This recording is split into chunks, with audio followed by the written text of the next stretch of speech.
Mesdames, Messieurs, bonjour et bienvenue à ce rendez-vous de 13h au Bénin. Voici le sommet. Patrice Talon sera de nouveau devant la presse. L'actualité nationale et celle de la sous-région serait au programme de cette séance de questions-réponses entre hommes des médias et Patrice Talon, un exercice de plus en plus fréquent.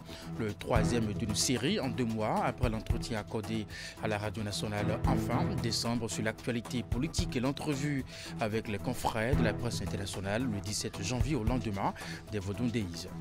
Ensuite, remise de sites d'un hectare viabilisé et d'équipements agricoles à des groupements de femmes à Segbana et puis à Malanville dans la Liborie, en mission de constatation de la mise en œuvre du projet prévention de l'extrémisme violent à travers l'autonomisation des jeunes et des femmes préventes. Le président de l'ANCB, bien entendu, a mis en service ces sites.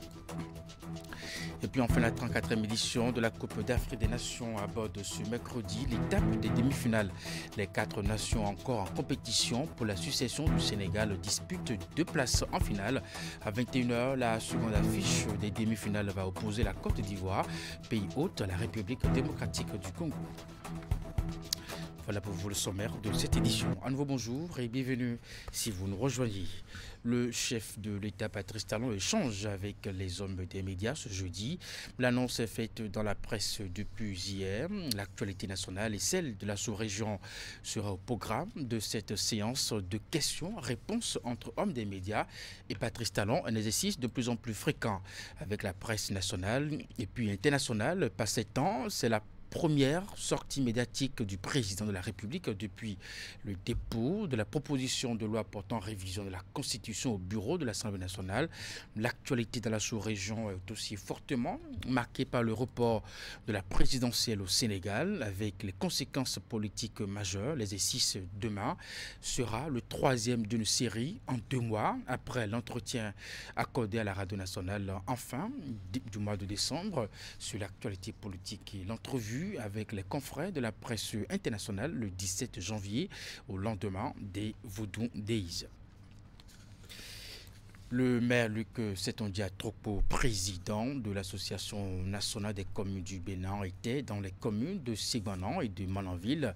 Une visite qui a pour but de constater la mise en œuvre du projet prévention de l'extrémisme violent à travers l'autonomisation des jeunes et des femmes préventes dans ces 2 communes bénéficiaires. Les précisions dans ce compte-rendu de Esther Tofa. Les 2 communes bénéficiaires du projet prévention de l'extrémisme violent à travers l'autonomisation des jeunes et des femmes préventes ont reçu la visite du président de l'Association nationale des communes du Bénin. À Segbana, première commune bénéficiaire, le président Lucas Trokpo a procédé à la remise d'un site aménagé d'1 hectare à un groupement de femmes maraîchères de la commune. Ce don-là, c'est très capital pour nous les femmes. Je suis une femme leader dans la commune de Segbana. J'ai couru depuis longtemps derrière le maire et il est aussi allé voir son président qui est Lucas Trokpo et ils ont exaucé notre prière parce que c'est sur ça, chaque matin et soir, nous sommes en train de prier pour ça et Dieu a exaucé nos prières jusqu'à l'arrivée du maire Lucas Trokpo aujourd'hui dans la commune de Segbana qui est le président des maires.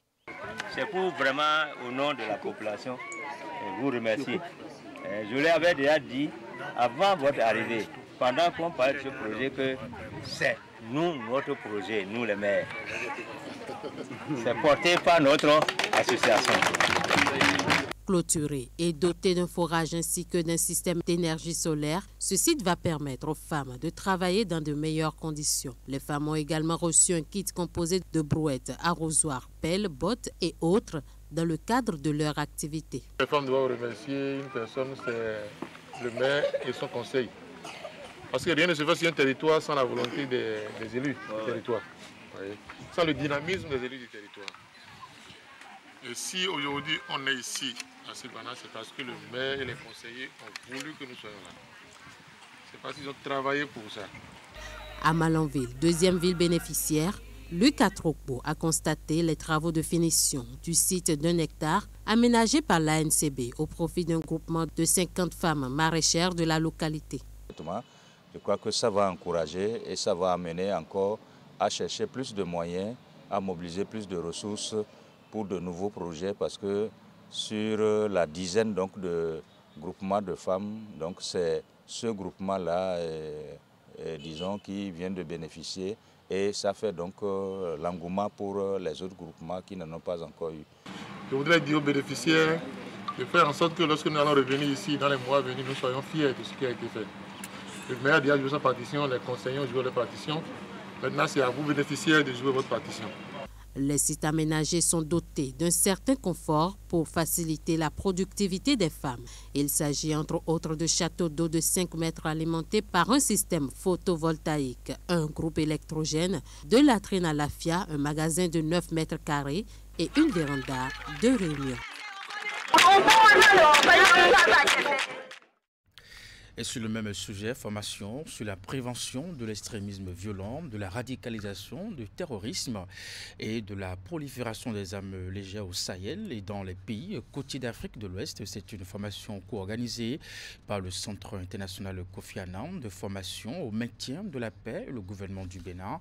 La session qui a démarré ce lundi à Bénin Royal Hotel vise à renforcer les capacités des acteurs de la chaîne de réponse à la radicalisation, à l'extrémisme violent et à la prolifération des armes légères au Sahel et dans les pays côtiers d'Afrique de l'Ouest. Reportage. Le Bénin est un pays de paix et de stabilité en Afrique. Toutefois, la dégradation du contexte sécuritaire au Sahel, associée à l'expansion de l'extrémisme violent vers les pays côtiers dont le Bénin, et la porosité des frontières entre les pays de la sous-région, expose le Bénin au risque de contagion de la radicalisation et de l'extrémisme violent. D'où cette formation sur la prévention de l'extrémisme violent, de la radicalisation, du terrorisme et de la prolifération des armes légères au Sahel et dans les pays côtiers d'Afrique de l'Ouest. L'objectif de la présente formation est d'améliorer les connaissances et les échanges d'informations entre le personnel de sécurité et les acteurs de la société civile en matière de prévention et de lutte contre le terrorisme, l'extrémisme violent et la prolifération, le détournement et le trafic d'armes légères dans 7 pays d'Afrique de l'Ouest, à savoir le Bénin, le Togo, le Ghana, la Côte d'Ivoire, le Niger, le Mali et le Burkina Faso. Cette formation à l'intention des principaux acteurs se justifie par la nécessité d'une compréhension commune des enjeux auxquels les différents pays font face pour prévenir et lutter efficacement contre les phénomènes criminels qui perturbent la quiétude de la sous-région. La formation est co-organisée par le Centre international Kofi Annan de formation au maintien de la paix, KIPTC, et le gouvernement du Bénin. Pour le Japon, la paix est une condition nécessaire pour le développement durable. La prévention de l'extrémisme violent, de la radicalisation et de la prolifération des armes légères devient un impératif pour chaque pays dans cette région. Selon un rapport général sur le terrorisme, près de 22 114 personnes ont été tuées lors des attaques terroristes de 2007 à 2022. C'est alarmant. Au cours de la présente formation, l'occasion vous sera donnée de vous approprier des modules spécifiques dont la pertinence vous permettra d'être davantage aguerris pour mieux comprendre et prévenir l'extrémisme violent, la radicalisation sous toutes ses formes et lutter plus efficacement contre le terrorisme ainsi que la prolifération d'armes légères et de petits calibres dans notre espace sous-régional. Des visites guidées également prévues à l'agenda de votre formation vous permettront de vous outiller davantage. Le représentant du ministre de la Sécurité publique convie les participants à la rigueur et à l'assiduité afin que les enseignements qui leur seront dispensés leur soient profitables et servent au Bénin à faire face à ce redoutable phénomène. Il compte sur chacun pour l'atteinte des objectifs de la présente formation qui prend fin vendredi prochain. La police républicaine et le Centre national de sécurité routière sont décidés à réprimer avec la dernière rigueur toutes les formes d'infraction du code de la route lors d'une rencontre d'échange tenue ce mardi avec les motards et les étudiants. Les autorités ont une fois encore placé les usagers devant leurs responsabilités. C'est un échange qui annonce le démarrage sous peu d'une vaste opération coercitive. Voici le compte rendu de cette séance d'échange. Face aux motards et aux conducteurs de taxi-moto, communément appelés émigrants, le ton est ferme. Le directeur général de la police républicaine annonce le démarrage d'une vaste opération pour décourager tous les usagers qui ne respectent pas les prescriptions routières. De l'excès de vitesse au casque passager, en passant par le respect des couloirs de circulation et les feux de signalisation, la police républicaine n'entend plus tolérer les infractions au code routier. Et la présente rencontre sonne comme un ultimatum avant le déclenchement de cette vaste opération sur l'ensemble du territoire national. Les prescriptions du code de la route, ceux qui n'ont pas les plaques d'immatriculation, allez mettre votre plaque d'immatriculation. On vous donnera le délai. Si vous ne mettez pas les plaques d'immatriculation, les engins seront retirés de la circulation. Deuxième chose, vous devez porter vos casques et faire porter vos casques à vos clients. Ce que je dis, c'est valable, c'est pas valable pour les émigrants seuls, c'est valable pour tout le monde, y compris même les policiers. Si vous prenez quelqu'un, vous remorquez quelqu'un, vous lui mettez, il porte son casque. C'est obligatoire. Et vous devez rouler sur la piste cyclable. À part les motards, à cause de votre cylindrée. Mais quand vous approchez les agglos, il faut quand même faire attention. Ceux qui refusent de rouler sur la piste cyclable, les policiers ont déjà la consigne. Contre vents et marées, ils retirent l'engin de la circulation. Quel que soit ce que ça va produire. À ses côtés pour la circonstance, le directeur général du Centre national de sécurité routière confirme que les sanctions seront appliquées désormais sans état d'âme. Chaque motocycliste est donc tenu au respect des prescriptions de la route pour ne pas subir la rigueur de la loi. Que vous prenez sur vous la responsabilité de remorquer quelqu'un qui n'a pas porté de casque, si la police vous prend, c'est 10 000 francs d'amende forfaitaire. Je suis revenu sur ça pour qu'on ne sorte pas d'ici pour dire le gouvernement est en train de créer des tasses. Ce n'est pas des tasses. C'est des mesures pour pouvoir vous amener à respecter les prescriptions routières. Le message est passé comme une lettre à la poste. Les motards et émigrants en ont profité pour exprimer certaines préoccupations liées à l'excès de zèle qui se remarque chez certains agents de la police républicaine. Le général Soumaïla Yaya les rassure devant tous les commissaires présents dans la salle. Les instructions sont déjà données pour qu'aucun acte de corruption ne soit commis sur le terrain, ce qui serait préjudiciable non seulement pour le corrompu, mais aussi le corrupteur. Le ministre de l'Intérieur et de la Sécurité publique, Alassane Seydou, est revenu sur le décret de mise en retraite d'office des forces de défense et de sécurité. Il a apporté une clarification sur le sujet. Dans ses propos, on retient qu'il ne s'agit pas d'une mesure punitive. Alassane Seydou revient également sur les mesures d'accompagnement. On l'écoute. On fait des recrutements de 2000 agents par an depuis 2 ans. Et la dynamique sera maintenue pendant des années. C'est dire que l'intention n'est pas de diminuer les effectifs. Aujourd'hui, parmi les agents de la police, nous avons des agents qui n'ont pas une capacité de rendement appréciable. Nous avons des agents qui ont occupé des postes de responsabilité qui sont tels qu'il est difficile aujourd'hui de les remettre dans l'organigramme parce qu'ils risquent d'être commandés par des gens qu'ils avaient commandés par le passé. Et dans une structure aussi hiérarchisée, dans un corps aussi hiérarchisé que la police, c'est difficile. C'est difficile de les faire commander par des gens qu'ils avaient commandés par le passé. Souvent, ils sont sans poste, sans attribution. Ce sont tous ces gens-là que nous avons voulu passer à la retraite d'office. Au niveau de la police, il y a plusieurs corps. Il y a le corps des agents de police, il y a le corps des brigadiers, le corps des officiers et le corps des inspecteurs généraux. Par rapport à l'effectif global, chaque corps doit représenter une certaine proportion. Lorsque le corps qui est supérieur a une proportion qui est trop importante, les agents qui sont au niveau du corps inférieur ne peuvent pas avancer normalement. Parce qu'on doit respecter ces proportions-là. Et c'est ce qui se passe aujourd'hui au niveau de la police. Nous avons beaucoup d'officiers. Nous avons des officiers de différents grades, ce qui fait que ceux qui sont au niveau inférieur ont du mal à évoluer. Et si on ne les fait pas avancer, ils seront démotivés. Il y en a d'ailleurs qui démissionnent.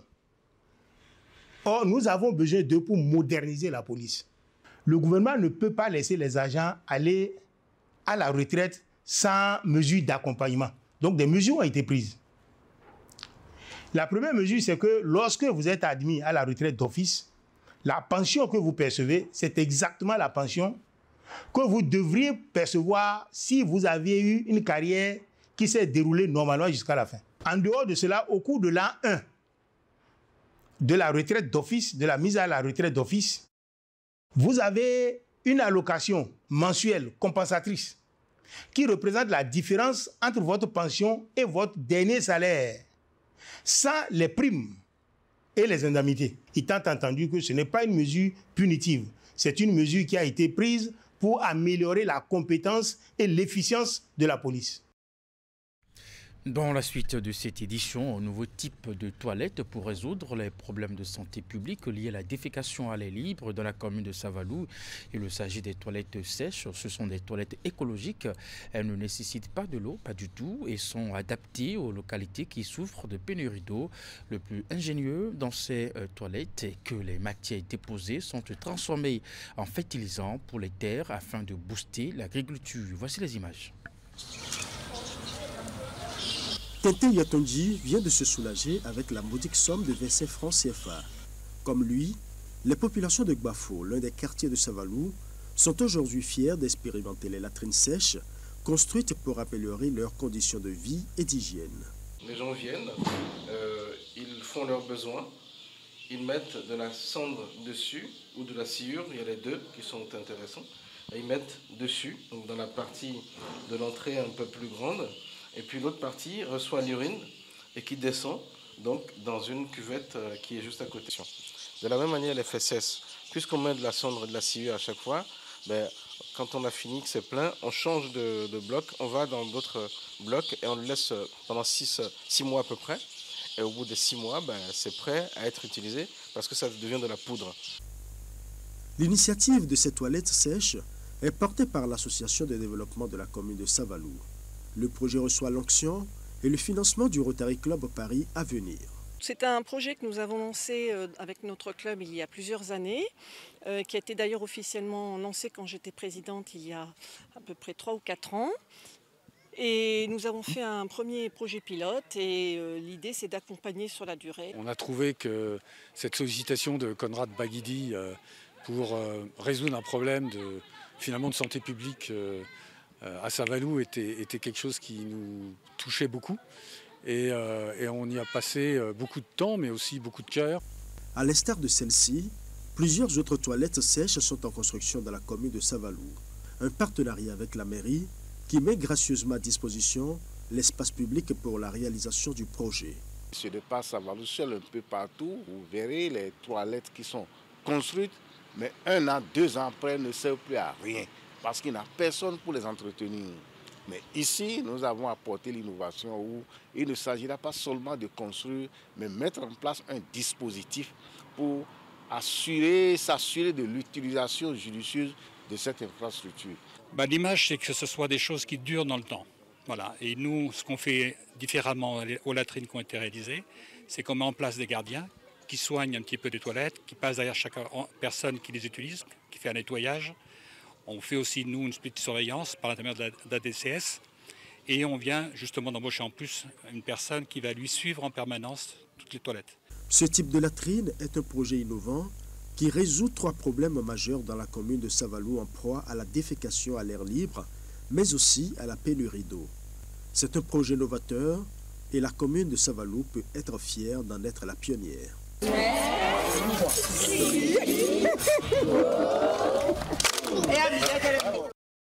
Et puis voilà, dans la suite de votre feuilleton de ce mois, nous allons à la découverte d'un centre, bien entendu, qui accompagne la jeunesse et offre une deuxième chance aux déscolarisés de Savalou et environ. Il s'agit du centre d'entrepreneurs et du numérique de Savalou qui aide les jeunes entrepreneurs dans leur activité et paiement de réduire le fossé numérique à travers la formation dans des métiers porteurs axés sur les nouvelles technologies de l'information et de la communication. La particularité de ce centre est qu'il est dirigé par des jeunes. Voici les images.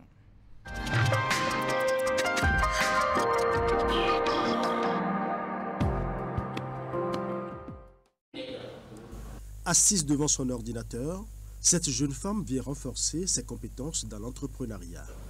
En quelques mois de formation, elle a réussi à améliorer la qualité de ses prestations. Moi, je suis dans l'élevage d'escargots et je transforme aussi l'escargot. On a fait une formation à Saint-Cécile, booster son commerce. C'est ça qui m'a permis d'ouvrir un autre WhatsApp business, de créer mon groupe et de faire la propagande. Ça me rapporte plus qu'avant. Le Centre de l'entrepreneuriat et du numérique de Savalou est aujourd'hui une référence pour les jeunes de la commune. Une idée novatrice de la Fondation Conrad Baguidi pour accompagner les jeunes entrepreneurs, mais aussi et surtout les déscolarisés. Nous travaillons beaucoup plus avec les jeunes scolaires, ceux qui sont déscolarisés également, tous ceux qui sont à la recherche des compétences pour pouvoir aller dans le domaine de l'entrepreneuriat. Et là, nous sommes dans l'entrepreneuriat beaucoup plus classique. Par contre, ceux qui ont aussi envie d'entreprendre dans le numérique ont également leur place ici parce qu'ils reçoivent des formations, notamment dans les métiers du numérique qu'on peut exercer depuis les milieux ruraux comme Savalou. Le jeune moniteur que voici est un ancien pensionnaire du SENS. Après sa formation il y a quelques années, il revient à son tour pour partager ses connaissances avec d'autres jeunes. Le niveau que j'avais quand j'étais venu ici premièrement, c'est plus le même niveau. Et chaque fois que j'enseigne quelque chose à quelqu'un, je gagne un plus.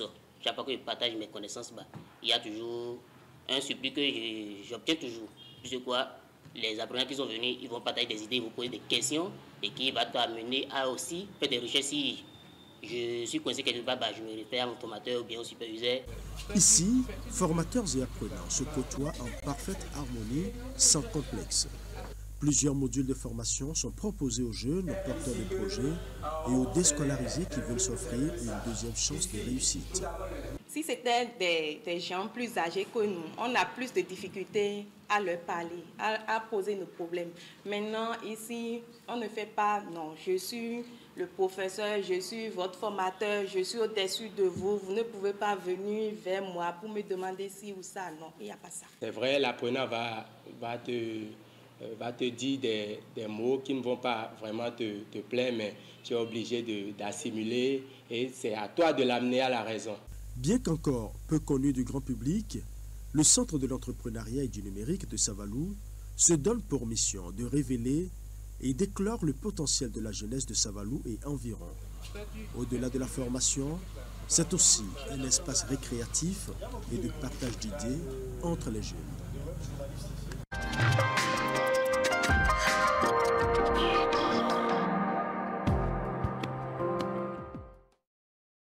Les professionnels des médias sont en formation à Cotonou depuis ce mardi. Il s'agit d'une initiative du projet REDIS, bien entendu ayant pour but de les outiller sur la gestion des urgences de santé publique et la mise en œuvre des activités du dit projet.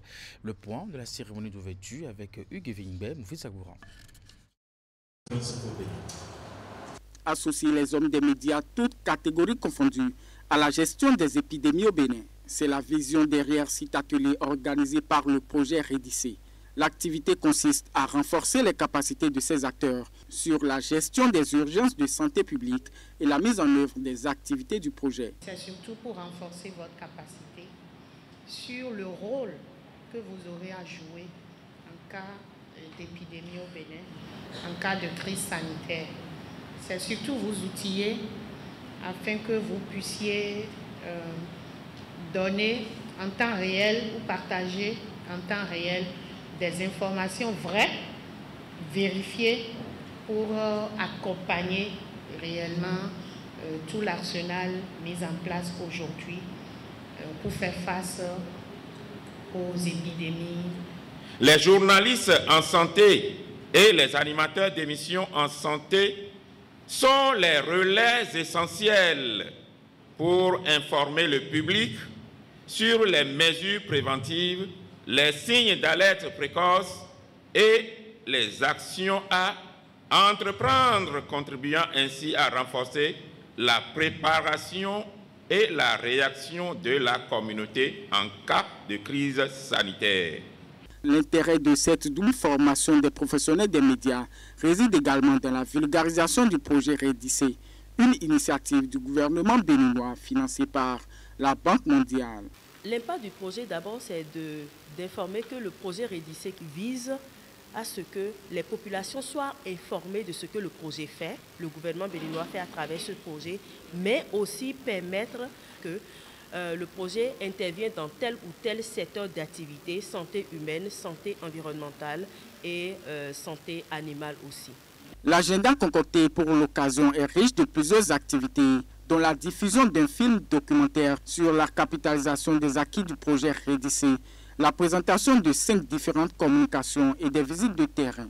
L'atelier est prévu pour durer 1 journée et demie. Les administrés de bien vouloir se prononcer. Et pour finir cette édition, la 34e édition de la Coupe d'Afrique des Nations aborde bien entendu en image ce mercredi l'étape des demi-finales. Les 4 nations encore en compétition pour la succession du Sénégal disputent 2 places en finale. Les Super Eagles du Nigeria tombent des Palancas Negras de l'Angola. En quart de finale affrontent les Bafana Bafana de l'Afrique du Sud, tombent des Requins Bleus du Cap-Vert en quart de finale. Le match est prévu pour 18h béninoise. À 21h, la seconde affiche des demi-finales va opposer la Côte d'Ivoire, pays hôte, à la République démocratique du Congo. Et puis c'est la fin de cette édition. Mesdames, Messieurs, merci de l'avoir suivi. À 16h, retrouvez votre bulletin d'information. 19h30, la grande édition de la soirée. Portez-vous bien et à très bientôt.